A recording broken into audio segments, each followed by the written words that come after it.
Welcome to the SolidCAM University channel. This video will be the next in a series of videos for the tool axis control options inside of the simultaneous 5-axis toolpath.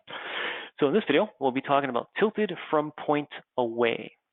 Now this option is similar to the other option that has a similar name, tilt through point, in that we're going to use a sketch point to dictate the angle of the tool. In this case though, tilt from point is basically, instead of a point on the top of the tool vector, it's pointing to that point. It's kind of a weird way to describe it. The best way to show it is right here. So in the help menu, which is accessible every time you click on a question mark and then click on something, it brings you to the help menu. And this illustration is a perfect example of what this is. So basically, the tool vector, which if it's at 0 degrees, the tool is actually going to be at that angle there. The tool vector points towards the point. So it's actually away from there, whereas the other option would have been, the point would have been up here, and that's where the tool vector would point to. So it's basically an extrapolation of the tool vector. You just tell it where you want the tool to point, inside the part or away from the part, and then it just creates the tool vector to that. So let's take a look at this in action. So there's my tool point right there, as you see on these screens. And if we zoom in just a little bit,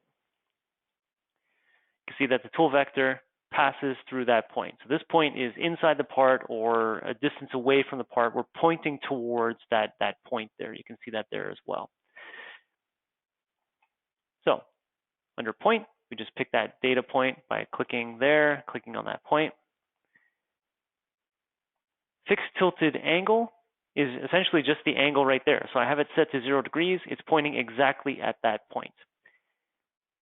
And in this case, it's really just 0 degrees from that vector. If I change this from point tilt type, tilt angle from point towards axis, if I switch it around to axis towards point, then that is now going to be 0 degrees from the z-axis, in which case it looks like it's just straight down like that.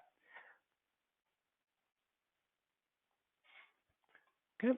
So then this angle is essentially just the same it is with all the other options. It's just an angle tilted away from whatever reference axis we're using. In this case, we're not using the surface normal. We're not really using the z-axis. We're just using the z-axis as a point of reference between the z-axis and this point, and we'll just say 45 degrees from the point towards the z-axis. And you can see that's why this is off by just a little bit there. And you can see that is almost straight up there. This is just 45 degrees away from the vector that it was originally, if you remember, if it was over there. So basically, it is using a sketch point to dictate the vector of the tool. In this case, though, it's the end of the vector rather than the top of the vector, if that makes sense. If you're looking at the rest of the videos, hopefully this is a companion to the one tilted through point. Tilt through point away is essentially just a point that you're pointing at inside the part. Any questions on this or anything else from SolidCAM, just give us a call at 1-866-975-1115 extension 2. You can send us your parts, your questions via the ticket system at solidcamsupport.com. And stay tuned for the rest of the videos on this YouTube channel and in this 5-axis series. Thanks for watching.